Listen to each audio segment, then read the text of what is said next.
அந்த தென்றல் பெண்ணும் சொன்னாளம்மா உந்தன் சேதியே.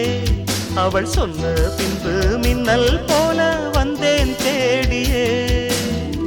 என்னை நீ தொட்டவுடன் என்னவோ பொன்னுதையா, முற்றுகை இட்டவுடன் சிற்றிடை தின்னுதையா. வெட்கம் விடுமோ அச்சம் விடுமோ, தக்க துணைதான் பக்கம் வருமோ. ஒரு சோல குயில் சோடி தன்ன கூடுது கூடுது வந்து, அது நெஞ்சோ தொட்டு நினப்பும் தொட்டு பாடுது பாடுது சிந்து. கிட்ட வருமோ ஒட்ட வருமோ.